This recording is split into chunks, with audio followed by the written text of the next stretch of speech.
All right. So we are back in 2002 to rebuild Allen Iverson's Philadelphia 76ers. A lot of times when I'm trying to do videos like this, I literally just open up the roster and say what team I want to go to, and it was evident for me. So Philadelphia in this season was obviously a calendar year removed from AI stepping over Tyronn Lue, him winning the MVP, and then taking one game from the Lakers in the finals. But in the year after that, which is this current year that we're in, they had lost to Boston, and Philly was only the 6th seed. They lost in the first round. They decided to trade Mutombo to the Nets for Keith Van Horn. And then in this 02-03 season, which I have yet to simulate, I'm pretty sure they had lost in the second round to, I had forgot already, but whatever, who cares? Hey, there is one very easy fact to say that we both know. Allen Iverson ended up ringless in his career. For most of his absolute best years in Philadelphia, did not have the best supporting cast. Although, I won't lie to you, a lot of these teams in the early 2000s do not have the best teams in general, so it's not like this team looks too bad on paper, but I'm here to help him out. And for this video, I will have it on 100% trade difficulty to make it as difficult as possible, but I don't give a damn about realism. I mean, obviously, I'm slightly giving a damn by making it harder, but I'm trying to get AI the best cast possible. This is a dude that the reason why I clicked on this roster and I looked at it and I'm like, oh snap, I gotta help him out. This is one of the most iconic players in basketball history, my personal, one of my favorite players, because this is a guy where you could look at hindsight and say, oh, well, maybe he is worse than this or that player because he shot under 40% from the field in some of his seasons. But guess what? We also kind of don't care because he was doing it at 6 foot, maybe shorter. We are gonna let the roster rock for a second to start off the season and then evaluate probably a little bit closer to the new year, closer to the deadline. I still do like the Van Horn edition for this team because if you look at the rest of their players, their leading scorer last season, aside from AI, was Derek Coleman, who is 35. That's a bit criminal. Might be elder abuse, although I say that in like half of the best players in the league nowadays are 35 plus. Shout out to LeBron. Actually, I record this as he just turned 40 years old. And speaking of young players, John Salmon sitting on the bench for this Sixers team. You know, I think I just gave him a Twitter shout out like 2 days ago because I said Victor Wembanyama was out here at 7'5" shooting like John Salmon's. I just remember being really enamored by his jump shot as a kid, so hopefully we can keep him around for a while. Oh my god, I just realized we have Earl Boykins as a backup point guard too. Shout out to short people, 5'5". Hello. Larry Brown's still the coach. Says it's post-centric as the system. I'm gonna change it to balance. This is really an evaluation year because unlike the early 2010s, as we get offered Kukoc for Coleman in a first-round pick, I'd rather not trade any picks. I actually think I would like to keep. I mean, it depends on what kind of player we can get. Hold on, they might be talking to me here though. Why the Knicks offering their first-round pick? What y'all doing? I know where this ends up. They've got me intrigued, but I'm not gonna jump on that just yet because we have to compete. Did I just get offered Rick Brunson? I saw that. Damn, the Knicks are persistent in offering these damn picks. My goodness. Anyways, it is officially January 1st. We are 17-14, which is only 2 games out of the 3rd seed, but also probably 2 games out of being out of the playoffs. So not the best spot to be in. It is a bit of a jump from us to the 9th seed right now, so I guess I'll take that. But, well, for one, shout out to the Raptors. Vince Carter's team is doing pretty well, and oh yeah, Hakeem's tendencies are, oh, never mind. He's not really doing much, actually. New Jersey was, of course, the team that went to the finals this year after that trade, getting Mutombo for Van Horn. And the Lakers, as expected, are #1 in the West. Also, the Pistons are up here. They, of course, were a force of this era. If you're wondering where Rasheed Wallace was, well, one, he technically isn't in the game, but he is in the game in this because it's a custom roster. Where was he at this point? I think he was still on Portland. Yeah, there he is. Before we go any further, I want to thank you to Prize Picks for sponsoring this video. Prize Picks is the best place to play daily fantasy sports, available in over 30 states, and use the code CLIQUE. You can get $50 instantly when you play your first lineup for $5 or more. It's be 19 or older to play. Age restrictions vary from state to state, and please play responsibly. Also, with Prize Picks' Demons and Goblins feature, you can win up to 100 times your money. All right, so for today's picks, I'm gonna go ahead and say my guy OG gets a little bounce back game, more than 15.5 points against Washington. DeMar DeRozan will go more than 18.5 against Dallas. Let's say Seth Curry goes less than 10.5 against Chicago. We'll go more than 11.5 on Josh to get these points. He had a big game last game. And lastly, we'll go more for Sabonis to just hit 1 3-pointer. On this entry, I went up to 10 times my money on Prize Picks, went up to 25 times money on any entry. Thank you to Prize Picks for sponsoring this video. Remember, just code CLIQUE, click the link in the description, play $5 and get $50 instantly. And now to get back into the video. Now, a few things to evaluate as of right now is that I don't want to, you know, I have to familiarize myself with the salary because I think it's like 40 million. Yeah, so we're 13 million over right now. It says we'll have 9 million in the next offseason. We're also paying some bums a lot of money like Todd. Yeah, how you doing, Todd? You should not be making 5 million off the bench, especially to shoot 38% from the field and lose us games damn near. Eric Snow is also putting up stinkers this year. I kind of like your overall skill set. He brings defense, he brings some passing, but you're not gonna hit a shot. I mean, damn. He has a 63-pointer, and rightfully so, he's not shooting them, but he still isn't making shots. So that's even worse. You can't hit shots inside the arc. I will say it's a bit promising, honestly, that most of our players that we don't care about, I could easily expend of a lot of these guys and make salary space in the offseason if we needed to. I don't know who's restricted or who's not, but free agents this year include the likes of Jermaine O'Neal, Ron Artest, Michael Jordan, who will probably just retire, right? No, never mind. He still wants to go at it. He probably will anyways. Elton Brand, Rasheed Wallace himself. I don't know if all these contracts are accurate, but you're going to take what you can get. There's actually a lot of really good free agents, and we're also pretty far into the season, so it's evident that a lot of those guys aren't signing extensions before we get to the offseason. Anyways, AI is averaging 31, and good God, hey, I don't care about his downsides in real life because he is averaging 54% from the field, 44. Look, 2K don't know what the hell a height is. I think your overall does change in 2K if you lower or increase their height, but aside from that, they don't notice anything in the simulation, and for the better for this. So he is having absolutely no struggles. He might as well be 6'8" out there. He's actually playing less minutes than he did last season. He was out there playing, you know, 60s minutes, wilt minutes. This would far and away lead the NBA nowadays. And of course, too, he also can't get injured. So only played 60 games last season and hasn't played 70, I guess, 2+ in a while. He's gonna play everyone, obviously. This might be the greatest wins added discrepancy I've ever seen on a team. Also, John Salmon's out here cooking. You might gotta start. That's good to know, though, that you're this good, because that means maybe I could actually trade away people to start you and save some bread, or, you know what I'm saying, acquire some assets, whatever. All right, so our first trade of the video, we are going to be moving Aaron McKee, Kenny Thomas, and Earl Boykins to the Suns for Bo Outlaw, a nice little second-round pick, and Joe Johnson. ISO Joe, 24 years old, playing, he's playing okay in Phoenix, but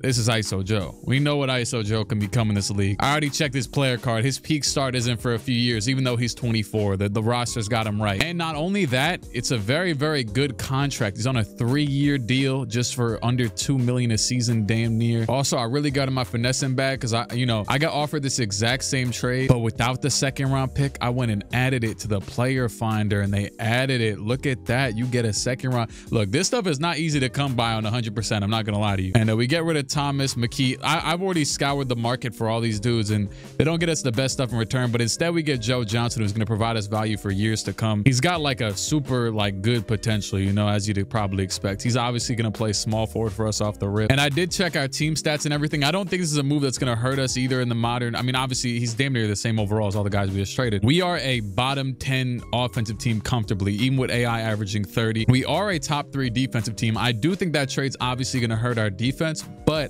for one, I'm really making moves right now for the sake of smart future moves, slightly future, but also very soon to be present. Not really, I guess it's not really present if it's not now. Anyways, okay, they got Joe at a 60 shot tendency. I'm turning this thing up. I also did turn up Keith Van Horn from like a 80 to a 90, but because we just need more people to take initiation on offense, and I'm gonna turn Joe up to like a 80 for now, maybe like a 78. I think if I do hold on to Bo for this season, he might be decent for us because his per 36 minute stats are good. He was benched behind Amari in Phoenix, and he would obviously, actually no, he wouldn't start for us because we have Keith. Also, I did peep that he is expiring. John Salmons will re-sign with us. I'm gonna go ahead and finesse him on a 4-year deal. Thank you very much. All right, so this trade right here, I honestly like a lot for us. We are gonna trade Derek Coleman, who's had a really off year. He has 38% from the field, and for some reason he shot, I guess he shoots threes every year, but yeah, he's shooting even worse from 3 this year. Damn, yeah, he has a 76 3-pointers and is shooting 13%. But anyways, super off year from him for the most part, and not really helping the team. Eric Snow, same goes for him. Obviously, definitely a good defense, really good defensive player. It's what he prides himself on, but I'm not buying it, especially for how bad this offense is. So we're gonna trade those two in this random to the Knicks for Kurt Thomas, who's having a really good year playing the center, really good overall defensive, rebounding, scoring year, really good couple years at that. He's 30 years old on a 4-year deal. Deal isn't incredible, but we can live with it for now at least. And then Antonio McDyess, whose deal definitely is not to die for, but he's playing really well this season. I'm willing to take the hit on that because I think we could deal him again in the off. I think I could find a way. If I'm dealing Derek Coleman right now, I think we get rid of Antonio McDyess eventually. So that's the hit I'm going to take. And I had the last second thought to throw in their 2nd-round pick this year and finesse them. Actually, it's Denver's, which is even better. Dude, thank you very much for that, especially because Coleman was expiring and it wouldn't give me the I mean, he just wasn't good this year. So yeah. Now, obviously with this move, it goes without saying, we're moving moving Iverson to the 1, and then Joe Johnson and John Salmon's going to start at the wings. I trust in those two. Put an early trust in them, number 7 and number 8. I gave them those numbers. You know, I can't pass up this deal. I'm going to trade Big Nasty Todd and Greg Buckner, the Pacers, for Ron Mercer and their first-round pick, lottery protected in 05. You got to remember, too, the Pacers could potentially lose their like entire core in this offseason because of Ron Artest and Jermaine being free agents. Then I'm actually going to trade as our last move, probably, Brian Skinner and Kenny Satterfield for Rick Brunson to be our backup point guard. Yep, that's right. Rick is going to finish out the rotation. His stats aren't that bad, and yeah, it's the 2000s, so we're getting nasty. We got low 70s in the rotations, playing a lot of minutes, but that'll be the 9-man rotation. You know what? Since he'll be the last spot in the rotation anyways, I'll give Monty Williams a few minutes too. Honestly, it doesn't look like he could do anything well at 31 years old, but who cares? Obviously, we're going starter heavy. They're gonna play the blunt of the, or what's the brunt of the minutes? I don't know. And we'll see how this does before the trade deadline as well. But I think this will do pretty decent. I feel like I put my mark on the team, and whether it does better or worse, I guess we'll see. All right, trade deadlines here is we've stood on the relatively same pace. We had a good little start after the trade, but then lost a few games as well. Also, I did not know the deadline was in January back in the day. In the last 30 days, our defensive rating is still top 15, and our offensive rating is also around the same. And honestly, I think that's the best we're gonna get this season. Instead of like mitigating all of our assets to try and trade for, like, you know, a failing player on a failing franchise right now, I'd rather go one more year and depend on free agency instead. Now, I know we have the contracts of like McDyess or whatever, but like I said, for one, I'm not banking on realism in this. I'm just making the trades I can, and the trade I think I can and will be able to do is going to get rid of his contract and Ron Mercer's, these two trash contracts. Let me see how they're playing, actually. Okay, this is good. Ron Mercer, he hadn't played a damn game before we traded for him, but he's shooting 53% from the field, so that's pretty good. And Rick Brunson's playing good too. So John Salmon's a little bit left to be desired as a starter. You're shooting 11% from 3. What the hell is that about? Maybe it's just the era. Might be the weakest trade of all time, but I'm going to trade Monty Williams and this dude and a 2nd-round pick for the Lakers' 1st-round pick next year. It just popped up on the trade finder. I'm just trying to get as much as we can for our assets, honestly. Sorry to Monty. You actually weren't playing that bad in the rotation. You're averaging a good 1.5. But yeah, that's going to be the last move for the season.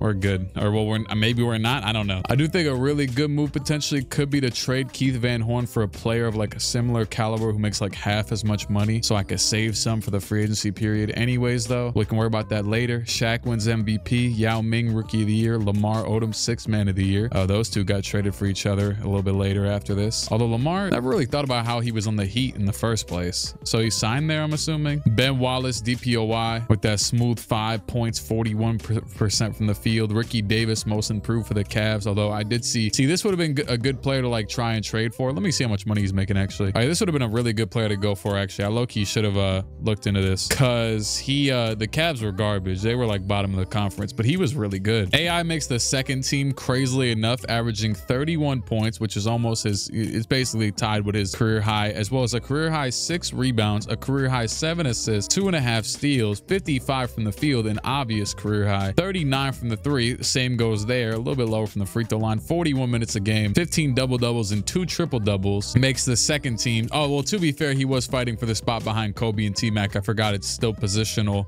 We're like 20 years away from that changing. AI also made defensive 1st team. We'll take it. Screw it. And John Salmon's all rookie 2nd team. I think he had probably played in real life. I don't know if he got drafted at 22. I don't know if his contract was correct. No clue. But what I do know is he's a created player, so he doesn't have any years on him yet. All right, so we are the 6th seed, just like last year. I think I had said they were against the Celtics, except this year we're playing Milwaukee. I'm pretty sure this is the 1st year with a 7-game series, so in the 1st round, that is. Milwaukee doesn't look insane, but they are also a good team. Actually, I think at some point around this time they went pretty far in the playoffs, and they might have went through the Sixers to get there, or maybe they played in the conference finals in like 01 or something. It's a lot of mix-ups here, obviously. I mean, it's a lot of years. Lakers won 62 games, Raptors won 57 games, so we're about, you know, 10 wins off of the Raptors, a little bit, you know, 11 wins, whatever. But the rest of the conference is pretty jam-packed, so that is a good sign for us. And the Hornets are pretty trash. Damn, the Hornets were in the East. Oh wow, I feel like I probably like seen it before, but that ahead and stick to my brain because the Hornets, I mean, they're a pretty Eastern team, like on the map. New Orleans and Memphis was in. Oh yeah, Memphis is still in the West. Oh yeah, because the Bobcats aren't in the league yet, so the Hornets / Pelicans eventually just moved to the West. I'm over here looking like what team from the West moved over, but yeah, that makes sense. I will say we do have the big man advantage. I feel like in this, they got Irvin Johnson, and I ain't talking about Magic at their center. We win game 1 by 20, win game 2 by 5. Come on, let's end this. Game 3's a win. Oh yeah, only team, at least so far. The Lakers also swept, but they were the only other one. The Magic actually take a 4-1 win over the Nets.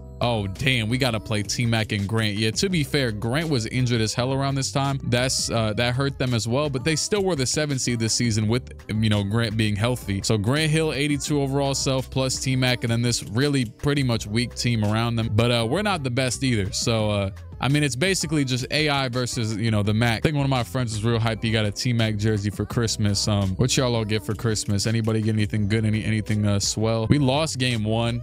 This is probably going to be a battle, obviously. AI was 6 for 18 in this one. It is what it is at this point. We're, you know, even matched-ish. We're going to win game 2. I think it just said 28. Damn, 28 from AI, 27 from Joe Johnson. That's when we went and got him. So, yeah, I don't think we'd be this far without those few trades, honestly. And I haven't checked the team stats in a while, but I'd imagine, you know, it's going well for us. All right, I'm going to jump in. Screw it. We're up by 1 with 51 seconds to go. It could be foul outs, too, because we have a lot of players playing a lot of minutes. But, honestly, I'm going to rock with my team regardless. Philly, we here. I'm gonna make sure that Joel Embiid never made the I guess that I wouldn't be able to affect that. Never mind. Oh, AI fouled out and T-Mac fouled out. Good God, we're in a poverty game. I low-key should I turn foul outs off? Nah, let's let's go through the agony. I like whenever I sim all the way back in the 80s, I really have to turn them off because they be it's kind of crazy back in that era. They foul like a lot, but in this era, I mean, I don't know. But like with like 4 separate players fouled out, this is kind of crazy. Although I'm not gonna change it this year. We're gonna let the playoffs go as they shall. So Rick Brunson's in the game against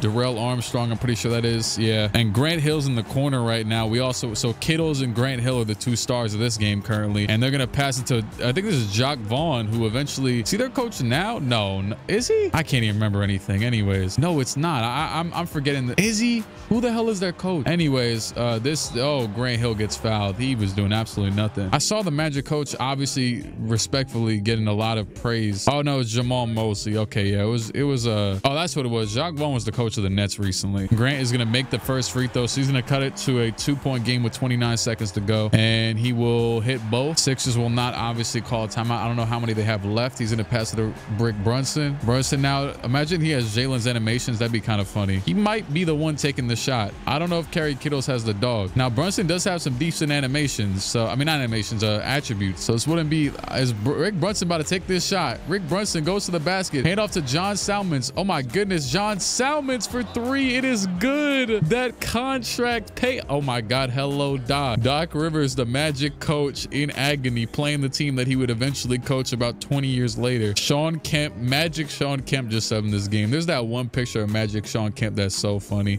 Jock Vaughn, he's going ice. What are you doing? Oh my goodness. He just dribbled out the clock. Absolute bonehead. All right. Well, hey, I'll take it. Philly, we up. I said I was going to rock with the team. Hey, AI was cooking too. You know, T-Mac 15 for 30. That's really good. 38 points. But AI was 12 for 16 and only had 7 free throws as well. They both had 7 free throws. Yeah, let me go check some real quick, actually. We'll go playoff. Screw it. Foul. Oh, yeah, no. Oh, damn. Gilbert is out there hacking. He got CTE. But yeah, I mean, they're averaging a lot of fouls, but like not a lot to where it's like super alarming. Like I've seen ones before where dudes are all averaging 5+. Anyways, I think we're up 2-1 right now. AI's got 4 fouls right now in the 3rd quarter, and T-Mac and Grant both have 5. Yeah, this is getting OD. And I think, yep, T-Mac fouled out, and we just made a crazy comeback.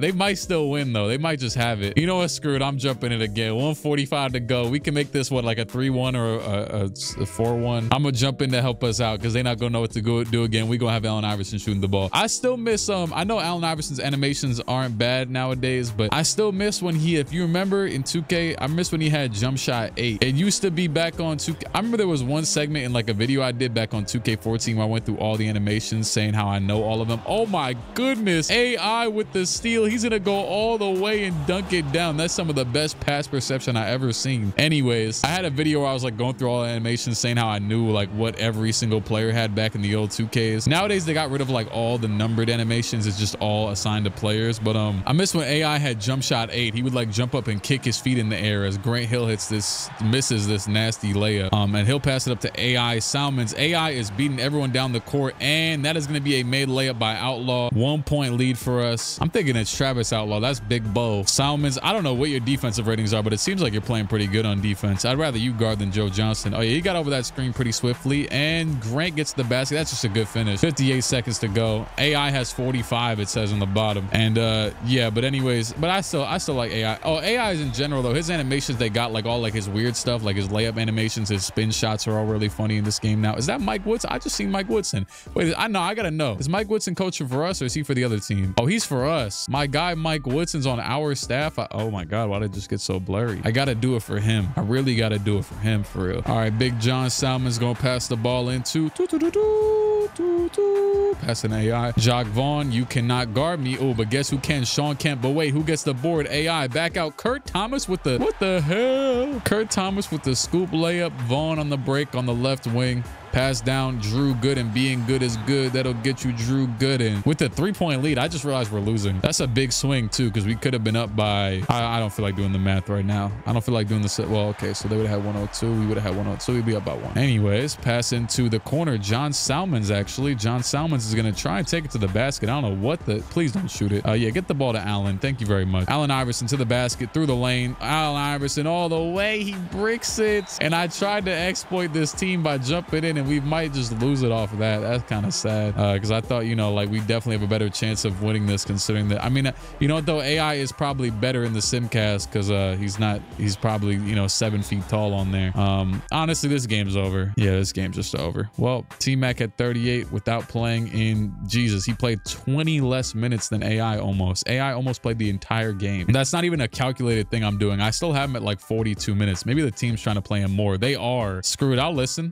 Why not? I kind of already have all these dudes playing super low minutes, but whatever. I'll give you another minute. Why not? I guess the why not part would be that he shouldn't foul out. But anyways, all right, we're cooking again. That's another win. So we're up 3-2. I didn't even check the stats. Screw it. I feel like they're so crazy. I kind of have to all the time. Joe Johnson, 27, AI 32, Kurt Thomas, 14 boards. Please clutch us out. I really want this win. We're going to lose though. We're going to lose this one. I still got some stats to check, win or loss, but please lock in. Oh God, we lost. Damn, that was a good year too. T-Mac with 50. AI fouled out in 31 minutes. That's just the cross you have to bear at this point. Yeah, I wanted to check. So we were 10th in offensive rating in the playoffs. We were still 2nd in defensive. Did it just say the Magic were number 2 or number 1? Yeah, they are. So that's why they're cooking too. We were, so the 2 best defensive teams with 2 of the best, if not more of the best offense players in here, just played in the playoffs. And what's funny is we were the 7th best defensive team during the regular season, but the Magic were 17th. So they just super locked in for the playoff. Anyways, I wouldn't be surprised. Yep, about to say, I wouldn't be surprised to see them go all the way. Damn, I kind of wish this could have been us. Damn, we took this team to 7 games and they are about to defeat the Lakers. That is kind of heartbreaking, but it, you know, it's a good sign though, because if we just trudge on, this could be us next year. I don't think there's any super duper big time, you know, changes that should happen within this next year. I mean, well, the 03 draft's about to happen. LeBron and Wade are about to join, but year 1 though, I don't know. Now, I definitely was playing with thoughts of this draft in my mind, even if it's not that. Who is Reese?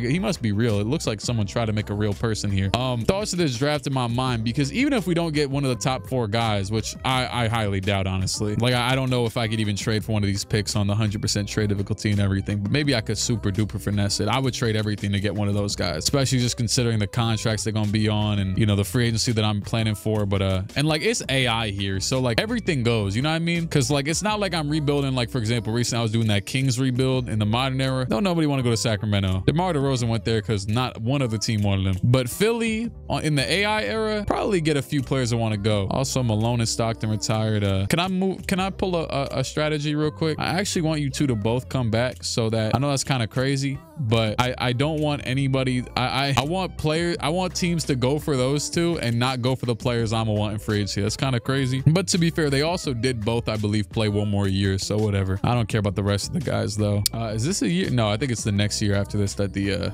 what's it called? The Hornets get added. Anyways, I believe all these picks seem pretty legit. I know the Pistons had Memphis's pick because that's how they even got that 2nd overall. The Heat and the Cavs are still top 2, and the Nuggets actually dropped to 7. And it's gonna be the Jazz, Cavs, Heat, 8, and then Grizzlies. So the Jazz jump from 4 to 1. That's not that crazy. The Nuggets will stay at 7, so they won't be joining the Melo sweepstakes unless they make a trade or something, which is possible. Larry Brown, why do you only have 1 star on your maybe I should get rid of Larry Brown real quick. I rock with you, Larry Brown, but like I gotta do what I gotta do, you know? Yeah, I'm sorry, Larry. I gotta do what I gotta do. So we're gonna fire you. At least I could go back if we really need to, but okay. So Rick Adelman will accept our coaching job. I honestly didn't expect any. I feel like the real coaches always decline your coaching job, but he decided to accept, so screw it. He's got 4.5 stars. I actually don't really know. Obviously I know the name, but I don't really remember who the hell Rick Adelman coached or if he had any success. But you got 4.5 stars on offense and defense, so I'll take it. I also, the stash is you look interesting. You remind me of somebody. We're not gonna say it though. I would love we could bring Melo to Philly early, or well, together with AI early, but I doubt it'll happen. Could probably very realistically get someone like Kyle Korver, really just anybody in general. Also, did I finesse any picks out of here? I can't even remember. No, and Philly has our pick in the first place, so that kind of sucks. So we literally don't have a first round pick as of right now. We do have the 20th pick in the second round. I believe I had finessed like 2 second round picks, but I traded them both for this Lakers, maybe the Lakers first, but also the Suns first. Oh, there's this other, sorry, the Pacers first. Anyways, it's that time to lock in. You know, I feel like I didn't see in a lot of those playoff games, I feel like Keith Van Horn wasn't doing a lot. I mean, yeah, he was given the consistent, he had a couple big games, but given that consistent, you know, teens scoring. He also shot 6 for 23 in the last game, but it's a good player. But I mean, you got to do what you got to do. Also, as free agencies here, well, actually I could just look at this real quick. So yeah, like I think Jermaine O'Neal would be a pretty big time signing in terms of also just fit for this team if we could do that. Where did the Pacers finish this year? I mean, they were top 5, but screw them, I don't care. It's free agency, it's free. They're free, they can go wherever the hell they want. And if it really did strike out, shoot, KG might be a free agent next year if he declines everything. So I think looking at free agency, our focus definitely has to be on some combination or at least one of Elton Brand, Ron Artest, Jermaine O'Neal, and Sean Marion. Somewhere in there. I think I'd probably put Ron at the bottom of the list because he didn't seem to provide too much offense and maybe a little bit more consistent on that end. But after that too, I think it'd be interesting if we threw offers out to like Scotty and David Robinson. So I say that to say, oh, also Reggie Miller's out here at 2. And there's also some younger guys. Well, so yeah, here's why Lamar Odom left the Clippers, because well, he's a free agent right now, and this is when he went to the Heat, so we could also try and offer him. He's pretty damn elite in this game, like super elite actually. Damn, Derek Coleman turned up after we traded him. Screw you, I guess. Oh, okay. Can I be really honest with you? This trade hurt me a lot to do, like a lot. We have traded with the Miami Heat for the 2nd overall, or what was it? Hold on, let me make sure. The 3rd overall pick. Now, this trade hurt a lot to do because we gave up Kurt, we gave up Ron Mercer, we gave up 2 second-round picks, but we also gave up John Salmons, damn it. And I'm not gonna lie, I checked his player card and he has like an 80-ish potential, 83, whatever, something like that. And he was on a really good contract. That was my guy. We watched him hit a game winner, but sometimes you have to make sacrifices. Now, the reason why I went with the 3rd overall pick is actually very logical. It's because they were the only team that had salary space to play with. I didn't have to get back any players. I wasn't dead set on getting, well, obviously I wasn't dead set on getting the 3rd overall pick because, you know, you'd imagine you'd want 1 or 2, which to be honest with you, I didn't really make the most insane attempt at getting the Jazz's pick. I take that back. I actually purposefully didn't do this because I didn't want to get LeBron. That might sound crazy, but I don't want LeBron. That's going to be too easy. I don't want that. But it also might have been too hard to get the pick, especially since I only gave up 3 players and 2 second-round picks. The reason why I didn't go 1 pick lower and trade with the Grizzlies, I feel like I could have got this done with maybe like a 1st and a few seconds instead of giving up Salmons, but I would have had to have taken back salary space like this 65 overall dude who's making $6 million for some reason, or this dude who's making $6 million for another year. But if I would have taken these dudes back, I actually genuinely don't think I would be able to trade them unless I like included like a 1st-round pick or something, because these dudes are actually garbage. Like these are players that wouldn't get traded even if their contracts were $3. They are trash unless they were salary filler. So like I didn't want to take that risk because I already have more salary space to get off as is. So McDyess, you got to get out of here. Outlaw, you got to get out of here. At the very least, we have replaced, you know, what's his name, Salmons with Joe Johnson now as our, you know, young cornerstone type of guy, our secondary cornerstone or whatever. Random, but I like how I guess I don't really like this, but it's kind of funny how the salary cap screen, it doesn't say 0304 or 0405, it just says 34 45 56. Random, I don't know, I just noticed that. Okay, so we have traded McDyess and Bo Outlaw to the Nuggets for Ryan Bowen and Mark, wait, was that another Bowen? Blunt. The reason why I did that was because it seemed like it was going to be impossible to I was gonna have to include another 1st-round pick to Damn, I actually kind of regret that trade. You know what? I didn't think they were going to accept it, but screw it. I'll bear the cross now. Whatever. Who cares? That's the second time I'm using that bar. I'm getting some decent trade offers for these two dudes. So, okay, cool. I'm okay with that. I was able to trade those two to the Clippers for the 15th pick in this draft. I decided to do that instead of trading for future first, which maybe would have been smarter contractually, but the draft pick will probably make like, I don't know what, like $1 million. So we are basically free of all salary space except for Joe Johnson, Keith Van Horn, and Allen Iverson. We also have absolutely nobody else to re-sign. It still wouldn't be the worst move in the world to trade Van Horn to oh, here's the exact dude that we just traded. To trade Van Horn in order to like, which by the way, I'm not getting a lot of guys that would fit the description, but if anything, I'm not getting any, but like a player that would be half as expensive but also give us good value, which I am not being offered back any. So he'll probably just stay around, but this should have opened a lot of salary space. If 11 million is the truth, this is a damn, we were finesse, but I doubt that's the case. I saw Kevin Garnett's making like 28 million right now. AI's contract actually doesn't look that bad compared to him. Anyways, let's go to the draft. So, oh my God, Chris Bosh goes #1 to the, okay, you know what? LeBron to the Cavs. That's okay. You know what? I'm actually happy it wasn't the player that I wanted.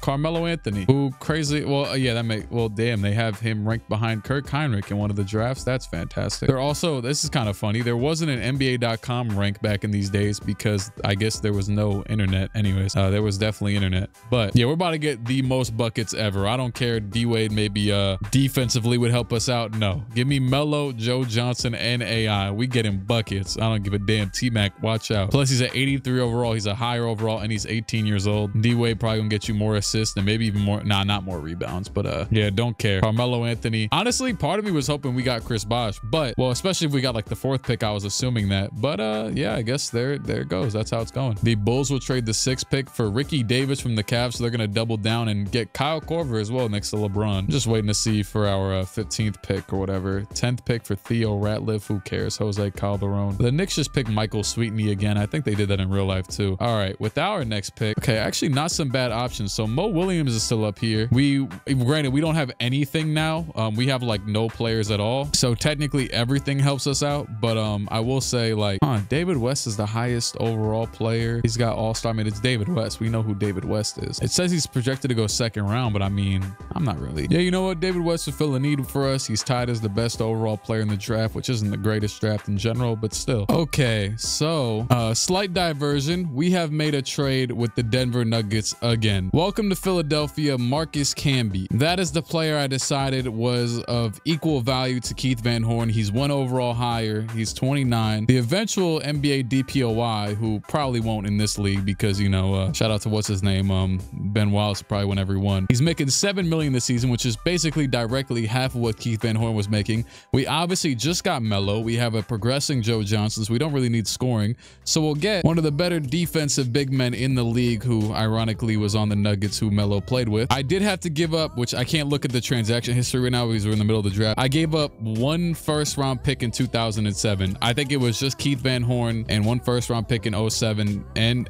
for Camby. So it was a pretty decent trade. I was trying to finagle and finesse with him to acquire some more. I tried to get Nene. At one point, I was trying to trade Keith straight up for Nene, which I probably could have done. But honestly, while Nene is 20 years old and probably could get better, and part of my mind, and he's also cheaper, part of my mind was like, honestly, Marcus Camby is just such a good pairing with this team. He's basically just younger, a younger version of the old Dikembe that they had and traded. So now we're going to be sitting with these 4 as our main pieces. I am still going to pick David West, by the way. Nothing changes there. If anything, even more emphasis on picking David West now because we don't have a power forward. So welcome to the team with this one. And with our 2nd round pick, I actually want to see who the hell got picked over Dante Jones. He's the only, okay, it's mostly like real players. Yeah, he's the only like real NBA player. I guess is Josh Powell. I don't know. Jerome Beasley, no clue. Well, Dante Jones is the only real NBA player left that I know. So screw it. Pull up to Philly. Why not? We're not going to get anything for that pick anyways. David West is 73 off rip. He could definitely play off the bench first year if we really need him to. And say Melo's going to make 4 mil. So we basically are going to pay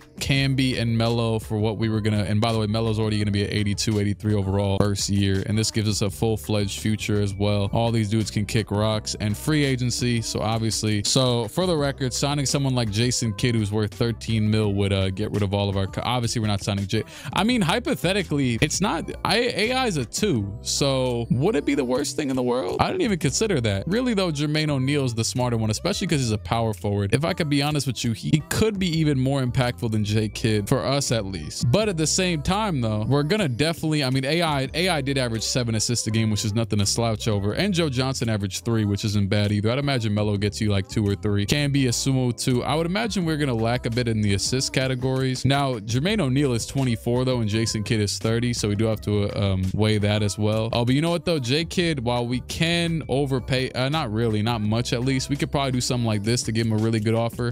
Now we could probably, okay, so Jermaine O'Neal's got no legit offer yet, so we could probably give him this offer right here, maybe even front load it just because he hasn't signed yet. But I might not even mess with that, honestly. I don't want to lose out on him. We could probably get Jermaine O'Neal and then still have about $5 million, it looks like. I could also, if we really needed to, trade I could trade Dante Jones if we really needed another, you know, like $600,000. Or now this right here would be a crazy finesse. Okay, we have pulled off, it has been about, you know, 10 minutes of silence over here, radio silence. I've been making some moves. So we did trade, which by the way, here's that full oh, I did get a 2nd round pick in that trade too, for Keith Van Horn for Marcus Camby, but there's that trade. But anyway, we traded Dante Jones for a 2nd round pick. We got back, we traded him for, shoot, we were probably much higher than whatever that was, the 40th pick. Who cares? It was more so to get him off the books, right? We have signed, this might be the best, most elite pairing ever. It wasn't even a player I was originally looking at. As you know, I was originally looking at I obviously can't, well, I guess I can view him right now. I was originally looking at Rip, had caught my eye a little bit lower down, but I was like, nah, you know who would be even better, who I actually saw was a higher overall than Rip and actually cost less money to pair alongside, I'll just spoil it, Jermaine O'Neal as our 2 free agency signings, was Ron Artest. And I know I said I wasn't probably gonna go and sign him or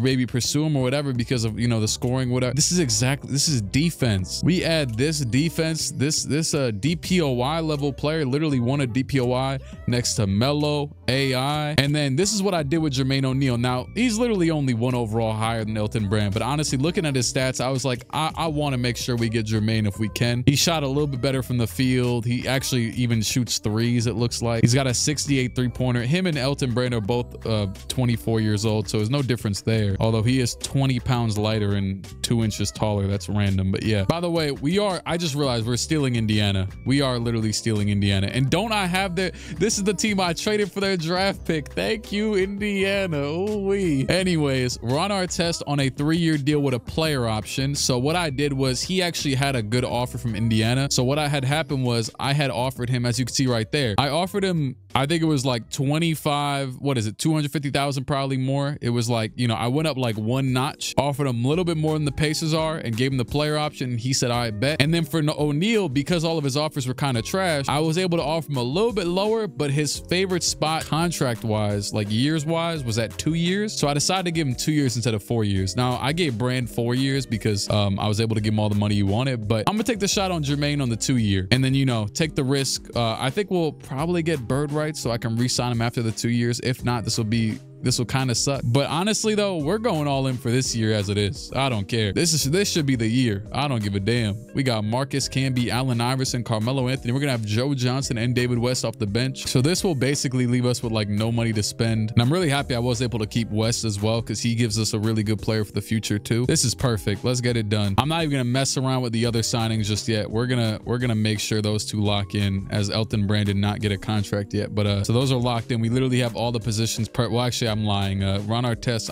I'll move him to the 2, and Joe's probably gonna be like an 80-something overall 6-man. All right, free agency's over, so we got, obviously AI is still here, Jermaine O'Neal, who also went up 2 overall. So did AI. I'm not even sure how, but Jermaine went up 2 overalls at well, he's only 24 years old. So did Ron. He went up 1. Marcus Camby, what the hell? On everything I love, Marcus Camby is 29 years old. I didn't even look at his player card, and this dude went up to an 86 at 29. I mean, I guess he did have a pretty late career He had like a random late, well, I guess it wasn't super late in his career, but you know, I mean, this is around the time he won DPOI. So, hey, I guess we'll take it. Screw it. Thank you, Keith Van Horn. Joe Johnson's up to an 84, up by 8 as well. Melo's obviously an 82. He's locked there. We signed Deshaun Stevenson to a 4-year deal. So everyone was out here clamoring for the old men. Yeah, Derek Coleman and where's he at? I'm looking for my guy. Yeah, Alonzo Mourning. Okay, Alonzo's still a 78, but everyone was out here clamoring for those two in free agency as like, you know, the minimum or like low contract signings after the dust had settled. And well, I was like, nah, I saw Deshaun Stevenson, who played really well last year. It looks like, shoot, he shot 67% from 3, granted on only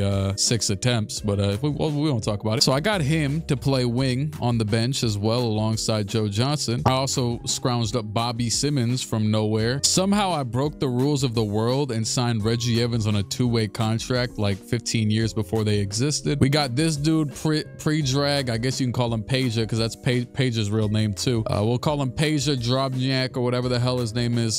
This dude's field goal percentage is kind of low, but it's because he shoots a lot of 3s, which is weird, but he has like a 75, 77. So he could be a little fake backup center for us. I also randomly signed Chris Wilcox at the end, who was 20 years old. I was just trying to get another young player, and he's actually not that bad. He might actually just play backup center himself. Also got Wong Zizi, got Rick Brunson, got Charles Oakley for the hell of it. The only spot I was kind of disappointed as I also got Ray Alston there as well, was the point guard. I tried to re-sign back, what's his name? The little dude. I don't know, that little dude from Denver. I can't remember his name right now, the 5'5" dude, but he got away. So whatever. Anyways, we're good for the offseason. So it says I have too many players. Charles Oakley has been real dog. Hey, you know what? Thank you to the Lakers for the finesse. Charles Oakley for 2 second-round picks. I was honestly just going to release him, but I was like, screw it, I'll go check. This rotation is subject to change for sure. One thing I did do, I made it so that Joe Johnson can also play backup point guard as his secondary position, because, you know, he can swing the rock a little bit. He's not going to do a lot of it, but still, because, you know, that's probably our weakest backup position is Ray Alston, but he's still not bad though. I'm not insanely mad at this signing. And off the bench, so well, the starters, we're going to run AI at 38 minutes, Ron at 30, Melo at 28, Jermaine at 34, Marcus Camby at 31, Joe Johnson 27. I'm gonna just dumb it down and cut a few more minutes from. I'm just gonna give the starters all a few more minutes. And then the bench, we're actually running 11-man deep, giving a shot to everyone except for this dude Peja. I forgot about David West too, but we'll let you chill for this season. Also, Rick Adelman, he's got the Kings playbook. I like how we played already, so yeah, I guess it's the 01 Sixers playbook. I'll just throw that on there. At the end of the day, when the going gets tough, it's give the ball to AI, move out the way. All right, let's get to simulating. Also, yeah, I think it was funny how by the way, we haven't lost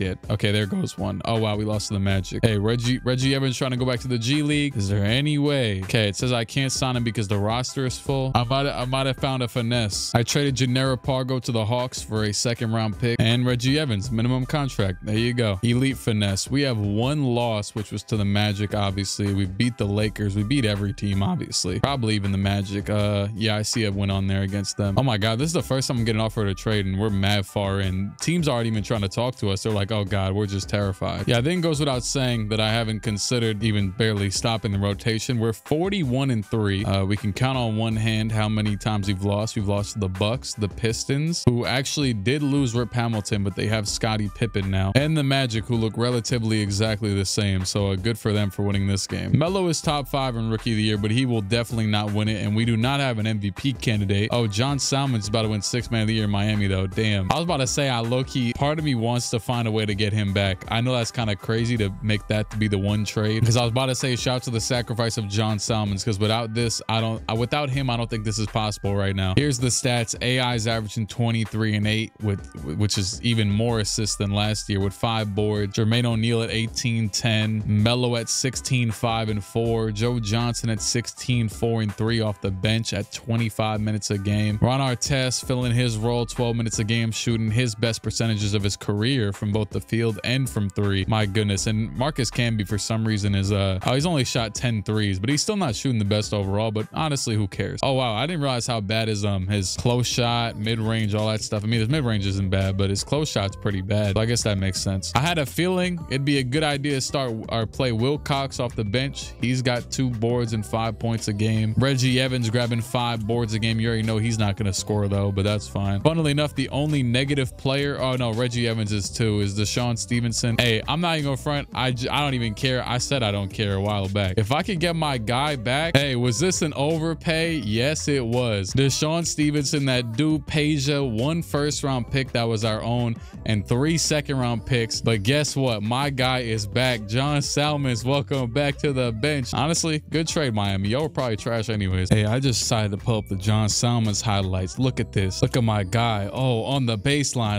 Put it down. Who's down? Is that an Andrew Nicholson? Oh, I'm sorry. Look at IT. Oh, you can't even see him. I just always really liked how his jumper looked. It's probably hard to tell in this trash quality, but look at, like, hold on. It's the way he brings up his elbow is super tucked in, like OD. Who would have thought? But yeah, you could definitely see it way better in a picture like this. You get what I'm saying? But yeah, I have a fixation on jump shots, and that was one I liked when I was a child. You know, honestly, he can't get too many minutes in this team, but I'll give him 18 off the bench. Obviously, I'm not changing anything to do with Joe Johnson or the starters. I just gave him some of the minutes from these dudes. And I could have easily traded Bobby Simmons instead of Deshaun Stevenson, since Stevenson was on a long-term deal. But I was like, he's the one that's actually contributing to winning this season, and I'm just trying to get this ring. Obviously, I would assume, yeah, we are #1 in offense and defense. Defense, really by far in both. Yeah, because we're like, aside, okay, so the Mavericks having a very good offensive season, right? But aside from them, we are 5 offensive points above on that. I don't know what like the metric would be. I guess we're just 5 above. And on defense, if you were to not consider the Spurs, which shout out to them, you know, championship Spurs, Bruce Bowen, yeah, we are 6 above the Pistons, which is another fantastic defensive team who has Ben Wallace at the 4 for some reason. They also have Ben Wallace and Scottie Pippen and Tayshaun and Chauncey. Now, you know, you're never in the clear in 2K, but I'd say we're doing pretty damn good. And we just went on a field trip to get back a random, oh my God, I got John Salmons. We lost the next 2 games because he led the team in score. Why did he lead the team in scoring? What kind of hex did John Salmons put on the team? It doesn't matter. Okay, well, we've randomly decided to start racking up enough losses to just sell ourselves out of the 72-10. But once again, it shouldn't really matter. Kobe wins MVP, LeBron Rookie of the Year, Andre Miller 6th man, Sean Marion DPOI, Zebo Most Improved, Rick Adelman Coach of the Year, 69-13, 1 game off of matching 70-12, I guess. And we won Executive of the Year. Thank you. I guess my name is Bernard Randall for the day. Shout out to Julius. We had no players on the All-NBA, but that's fine. It's a team effort. Ron Artest makes the all-defensive 2nd team. Melo still makes the all-rookie 1st team. He was still the 4th best rookie, which isn't too surprising. Behind Bosh, who had averaged 20 on Utah, Wade, who averaged 21 in Memphis, and Bron, who's Bron. Obviously, with a 1st seed, oh my God, we are still 20 games better than anybody in the East, although the West is a bit more balanced. The West is a bit more competitive, it looks like. The Cavs in LeBron's 1st year with a 69 overall Jermaine Jackson in the starting lineup, as well as Milt Palacio, whatever the hell his name is. Oh, they did sign Elton Brand though. I will give him that.